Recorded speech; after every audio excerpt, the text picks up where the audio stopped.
Kind of. Good morning. It is Thursday, and I have Superintendent Kurt Shelley here from Tillamook School District. Hello, sir. Good morning. Are you officially the superintendent now? Like, has that title, are you still considered assistant? Well, I'm still considered the assistant. I'm officially the superintendent, but my contract would not be coming into effect until July 1. Okay. So at the end of this month, Yep. You will then transition officially as the superintendent, although you're acting superintendent, correct? Randy's still our acting superintendent. He will be officially done on June 30th and come back for a few more days to help out with the bond and the seismic projects. Mm-hmm. So officially, Randy's still our superintendent, so it won't be me until July 1. All right. We have a lot of things to talk about. There are a lot of transitions, and Bruce kind of touched on it, but didn't really go into detail last week when he was here. He also mentioned there was going to be a lot of activity around all the schools with construction things, seismic upgrades. But again, didn't go into detail. So I love that you brought me a list, and we're going to go into the details specifically of what is happening. And I think for me, I come in Highway 6 every day. And so for me, the most visible one is the district office, but we can get to that in a minute. Yeah. How's the year been for you? Transition has been great. I was hired last spring and had an opportunity to arrive in the summer and utilize Randy's knowledge to act as a mentor. And so he was a mentor for me throughout the year. Experienced HR, experienced payroll, experienced everything that you'd want to experience. And now as we go into next fall, it seems normal to me. Sure. The things that I would not have had any idea about, I've had an opportunity to experience them. Right. I think the school board and the school district were really smart about the way they did this, about hiring a year in advance. And I think everybody's very appreciative of Randy also to say, hey, listen, I'm going to be retiring next year, giving everybody notice well in advance. Because I worked in a corporate office, and I can't tell you how many times we had different VPs come in like a month. Someone would leave, everyone kind of just run their business, and you have a new person come in. And it's hard when you have a new person come in that doesn't understand how things run, that doesn't understand the people, doesn't understand the dynamics of each department. And then they just start making changes. And so I really appreciate how they did this, where you got to come in, learn everything. And so now if you make a change, you're making an informed decision, and you understand what it's going to affect and who it's going to affect and things like that. So it's been an opportunity kudos to them to learn the Tillamook School District way of doing things. And now when changes are being made, it's really in year 2. Right. So the things that I'm doing will really be for the 1920 school year rather than this school year. So as I have people say to me, wow, you've made a lot of changes, or you're doing a lot of things. Well, we're doing that in year 2. Right. The things that are happening now are still stable, and the things that have been the pillar and the backbone of the school district. And we're going to continue those same things. We have a lot of movement going on, but in that movement, it's a majority of the same people, just putting them in different positions that will make our district stronger. And the year has been really good for me. It's been good. Randy's patient. Randy's kind. He's knowledgeable. He's great with budgets. Fiscal responsibility is a strength of his. I've learned a lot and better because of him over a year's time.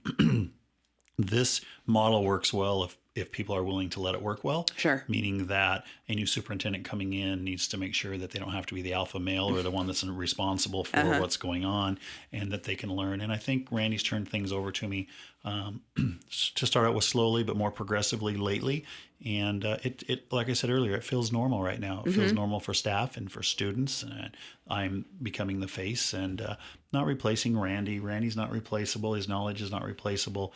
But hopefully we'll expand on some of the things Randy has put forth.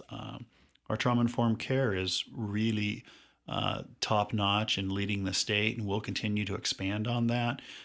Focus area for me in that will be around mental health. That's a huge dynamic and sometimes a barrier to getting kids through our systems. Sure. We're going to work on a needs assessment through Oregon Department of Education, which will be a requirement for all school districts to do in order to receive funding for years to come. And a needs assessment basically is what are we doing well and what do we need to do better?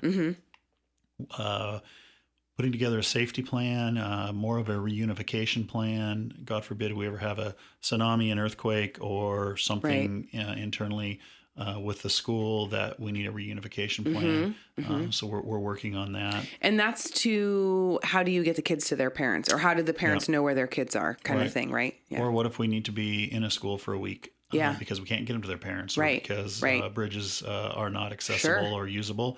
And so we want to make sure that we've got a really good plan going into the fall, that we're stable and secure to the best of our ability. I think we'll also work diligently in the years to come on increasing our state assessment scores. Those are things that we've done a nice job in our district of establishing relationships and building relationships and building trust.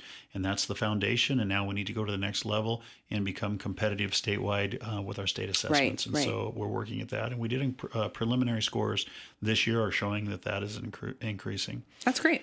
One of the other focuses, dual language programs, something that parents and students alike are sharing, that they're enjoying that. And we know that if you can speak a second language, you're highly marketable. Right. Often what happens if students take a year of Spanish in high school and then they forget about it, and they take a year in college and then they're not what we would call fluent.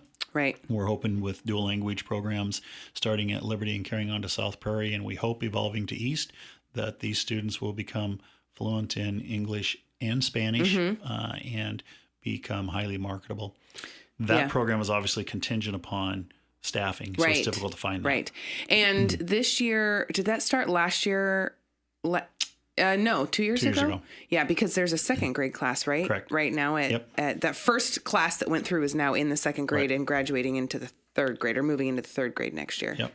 And will they have that program still in the third grade? Yes. So we've got it at Liberty and South Prairie, and our goal the following year would be to carry that into East. That's great.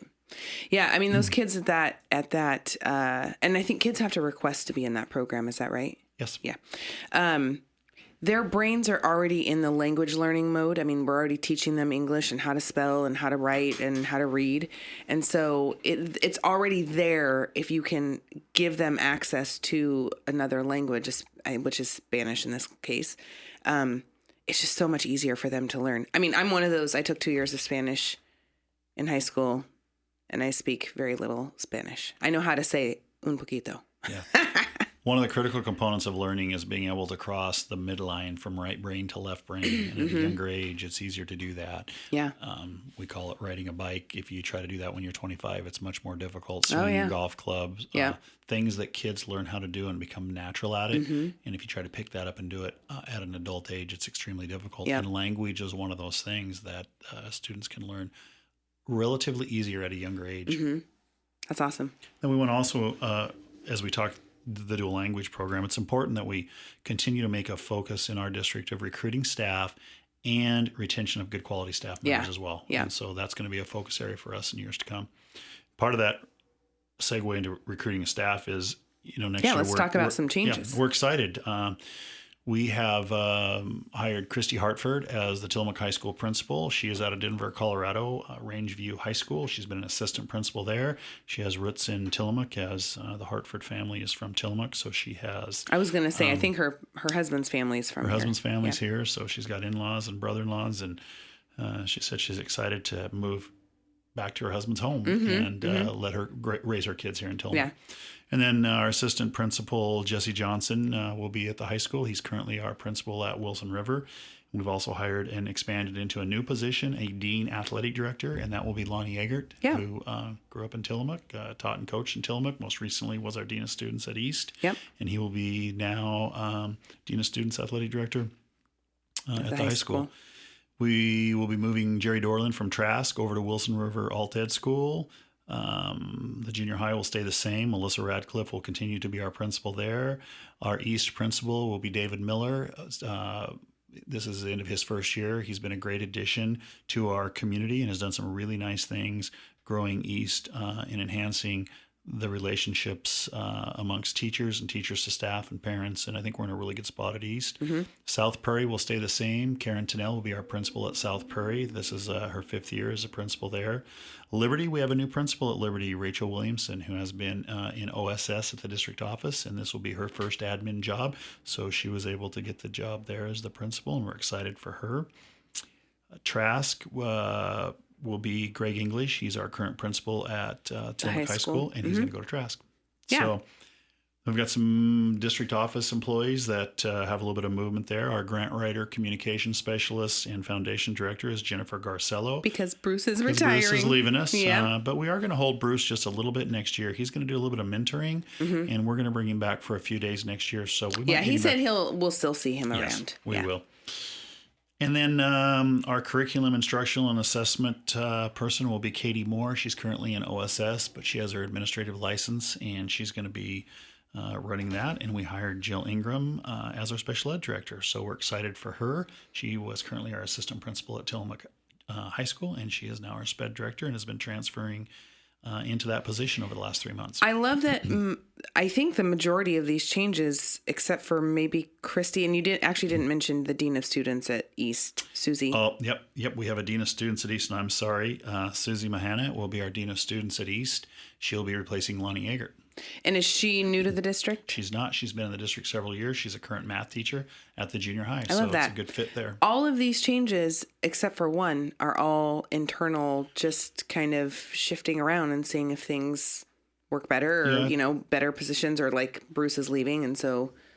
Yeah, I think it'll be a jump start for many careers. A lot of people say you shouldn't do the same job for over 7 years in a row. And I don't know if I believe that or not. I think stability is a really good thing. But I also think that getting the right people in the right areas and utilizing their strengths are important as well. Yeah, that's great. I love that there's changes, but they're all mostly internal. True. Yeah, it's great because then, like we were just talking, it's helpful for everyone because you already know the district. You already know the people. You know who you need to talk to get whatever you need done. I'm going to take a real quick break. We're going to talk about TBCC, and then we can talk about all the flurry of activity that will be happening at all the schools next or over the summer. Registration for summer term classes at Tillamook Bay Community College is happening now. You can register through their website at tillamookbaycc.edu. Remember, it's never too late to go back to school. Visit Tillamook Bay Community College's website to learn what programs and services are offered, or stop by and visit a career academic advisor who can assist you in looking at career and educational options. At TBCC, you can get started from any step in your life, whether that means earning a GED, learning a new skill to move up in your career, starting to work toward a bachelor's degree, or learning English as a second language. TBCC can be your partner to reach your career and educational goals. They also have financial aid advisors that can assist you in learning how to pay for your education and set yourself on a course for success. Now is a great time to get started. TBCC, change your mind, change your life. I'm talking with current assistant superintendent of Tillamook School District, Kurt Shelley, who will then be July 1, the official superintendent. Bruce mentioned last week when he was here that many of the schools, and even in the district office, there's some bond upgrades, there's seismic upgrades that are going to be happening. Let's talk about all those things that we will see. It's going to be busy in Tillamook this summer around our school district. And when I say busy, it won't be busy as much with students as it will be extremely busy with remodels and upgrades. So to start with, a bond was passed, and then we received a number of seismic grants. And so some of the work that you'll see will be bond and some seismic, and some will be at the same time. At East Elementary, we're getting a new roof, and that is a lot of plywood, and that's a long building. So we're excited for that. We often say at East, our roof only leaks when it rains here in Tillamook, and so it'll be really nice to get that fixed. We're getting a covered play structure, which is very similar to what we currently have just at South Prairie. There's gonna be which will be nice. I think South Prairie, those kids run. Karen was here a couple months ago, and she said it is like ants in there crawling around. And now is East going to get like the actual like a thing for them to play on? Yep. Oh, cool. Yep. Be a little bit different than what South Prairie is, more age appropriate for them, but similar in some aspects. Yeah. Very cool. New gym floor. The old gym floor has carpet. We're going to upgrade that and get a new gym floor. And we just placed a new modular there. We're bulging at the seams, and we have a couple classes that are extremely large. So we put a new modular in, which allows us to get a library and a classroom out of that, which allows us to go back and have a music room. And we're trying to reduce some class sizes. So now K through 6, we will have a minimum of 7 teachers at every grade level. Wow. And it should reduce class sizes. Yeah, that bubble class from a couple years ago is just finished the 4th grade, because I have a friend whose son is in that class. And that was the class when they were in kindergarten, the district had to scramble at the last minute to try to get another teacher because they just for some reason that year, there's a huge amount of kids in that grade level. Correct. As we move on to Liberty, Liberty's getting a new play structure, covered play structure, similar to South Prairie. And we're painting Liberty as well. So we're excited about that. Oh, nice. The high school, we're doing the rehabilitation and the gym stabilization. So some new beams, 19 new beams are going in to be more structurally sound so that if we did have an earthquake, that the building is stable both vertically and horizontally, no matter which way it shakes. And right now it's probably not the most stable. However, it is the most used building in the county of Tillamook. So more people go through that door than any place else. And that's one of the reasons we were able to get the seismic upgrade great. for that. Yeah. But while we're there, we're also, instead of spending the amount of money that we thought we were going to have to spend to prevent floor damage, we've agreed as a district to spend a little bit of money and going ahead and replacing that floor. So we'll actually get a new wood floor out of that as well, which will last a considerable amount of time. Sure. The district office, we are in the process of replacing the roof at the district office and started that a week ago. Yep, you drive by, there's all the plywood out. Or or whatever it is, pallets of something. We're also excited and anticipating we received another grant this year for an auditorium upgrade through seismic, when that'll be the summer of 2020. Yeah. So that'll be a summer project a year from now. It's important, you see these in other areas of the country. There's a huge flood or an earthquake or hurricanes, tornadoes. And that's where people go, is gyms, auditoriums, churches sometimes, because they're big open spaces that can accommodate a lot of people. And so, it is important.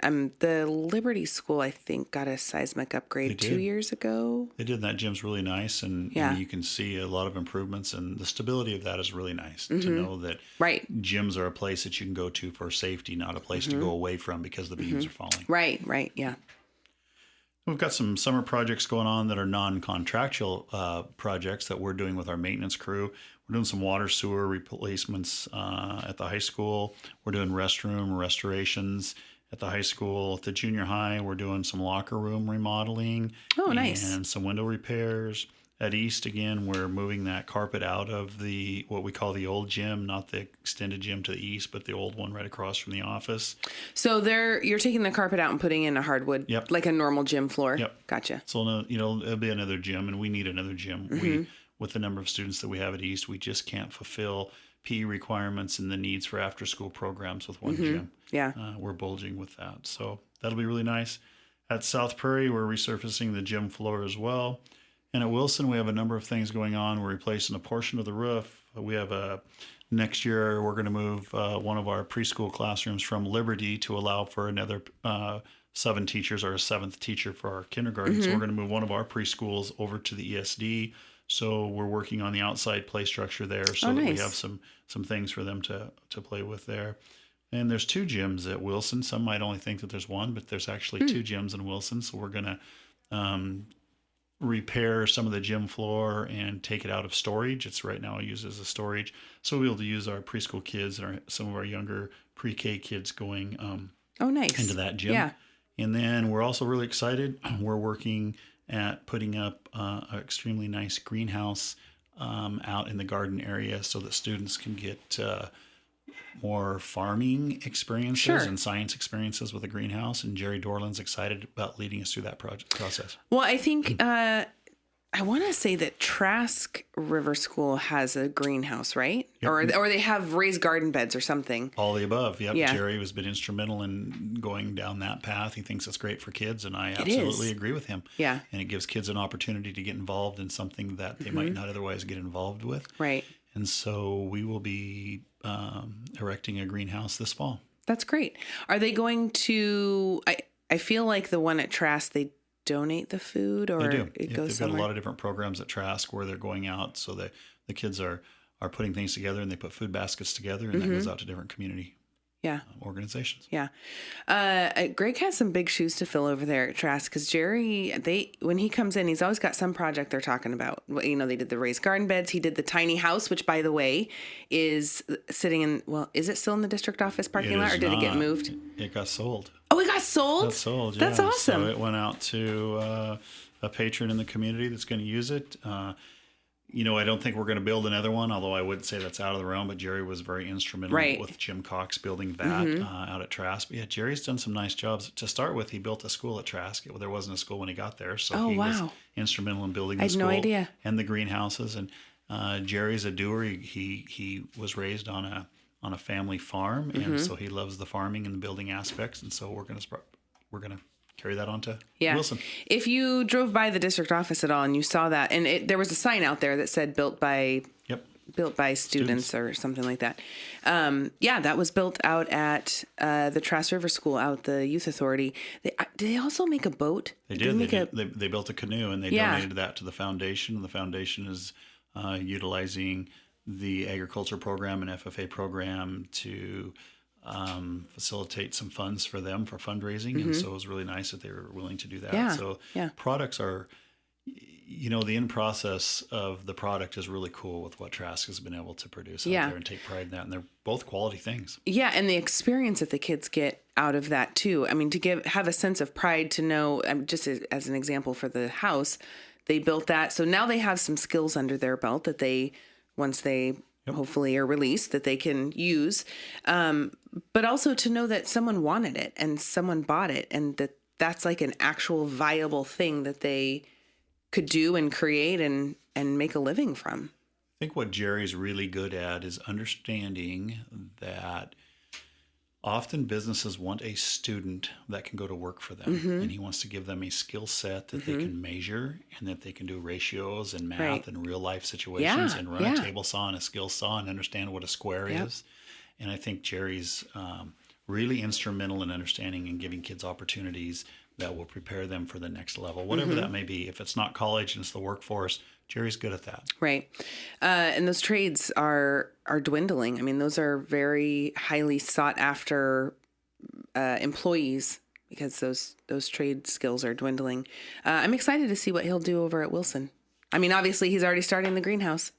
It's exciting times. Education, in my opinion, is the best occupation to be in. I call it the kid business. We like to give kids as many opportunities as we can possibly give them. I tell my staff all the time, if it's good for kids, we should do it if we can afford it and it makes sense to do that. And if it's in the best interest of the system to do it, we should. And the things that we've just talked about are all good things. And it's about providing opportunities for students. Yeah.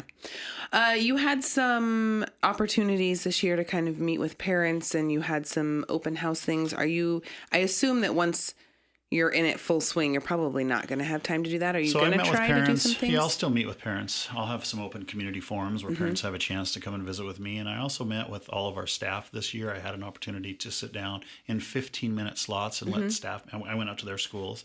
I will continue to do that in years to come. It's important that I don't get closed into the district office and not get out and about and see what's going on. And I need to hear from the employees what's going well and what we need to develop upon. And so I will continue to do that in years to come. Just gives me a little better sense of what's going on in the pulse of our district when I do that. And I think it's important to have parents have the opportunity to give me feedback and do the same type of thing. So I will continue to do that. That's great.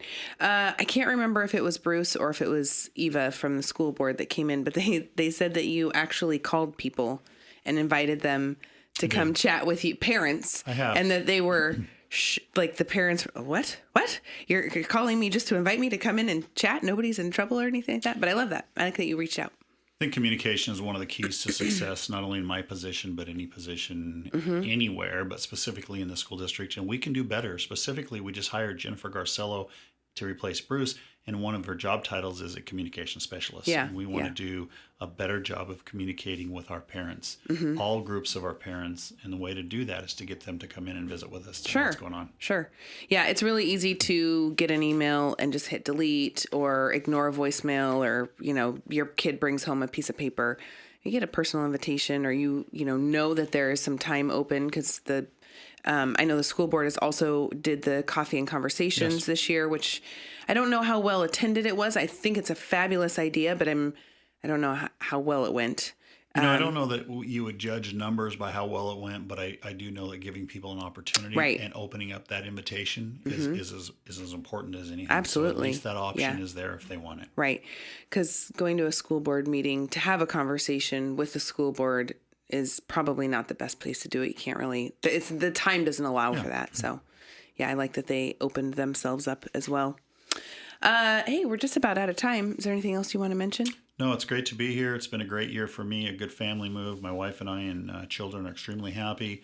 We're, I know I have big shoes to fill. We talk about this all the time, that our school district has not known a superintendent this century other than Randy. Yeah. And I think I can carry on the good things that he's doing and expand those things and bring some things that I might have to enhance our district a little bit. So we're excited about that. And we're excited about a number of things going on in the district. And something I didn't mention was our wellness plan that we have developed over the last couple of years, and we're continuing to apply for grants for that. So physical and mental wellness for our staff is important. But sure, I'm excited. This has been a good move for me, and Tillamook's a great place. Yay. Well, we're excited to have you here. I do want to mention, because Bruce mentioned it last week, that registration for school will again be online, which should be, I think this is when people will really see a big benefit in it, because you just go in and validate that your information is right and then register your kids. You don't have to fill out all that information like you did last year. Correct. We're hoping that we can streamline the process a little bit so it's more user-friendly. We still want to meet with new students to the district, and we think it's important that those new families, new students have an opportunity to come in face-to-face, visit with the counselors, the principals, whoever that might be. But this will be our second year of implementation of online registration. We've worked out some kinks and put some new offerings in there, and we believe that it'll be a very positive experience for people to register. The old-fashioned way is still there. If that's not convenient, you can still go into an office and register. Yep. Hey, thanks for coming in. Enjoy your summer. Tomorrow, Tillamook County Wellness folks will be here. Don't forget, senior meals, noon every weekday at the Kiowanda Community Center in Pacific City, the Tillamook Senior Center at 4th and Stillwell, as well as Tuesdays and Thursdays at the Nehalem Bay Methodist Church. Cost is $3 for seniors and $6.75 for everyone else. Friday is the Cork and Brew Tour in downtown Tillamook, starting at 4:30. Tickets are available at corkandbrewtour.com. This weekend, Tapa's newest comedy continues. The Odd Couple female version runs Friday and Saturday at 7, Sunday at 2. Tickets are available at tillamooktheater.com or by calling 812-0275. Oregon Coast Dance Center has their Snow White performances this weekend at Tillamook High School, Friday at 7 and Saturday at 2. Admission to this family-friendly event is $5 per person or 2 cans of food per person. And don't forget farmers markets, Manzanita on Fridays, 5 to 8 on Lanita Avenue. Nescoin Farmers Market Saturdays from 9 to 1 at the Nescoin Wayside. The Tillamook Farmers Market opens this weekend, Saturday from 9 to 2 between the courthouse and City Hall. And Pacific City Farmers Market opens this weekend, Sunday from 10 to 2 at the Pacific City Library. And Father's Day, don't forget, is this Sunday. Thank you, Tillamook, for listening.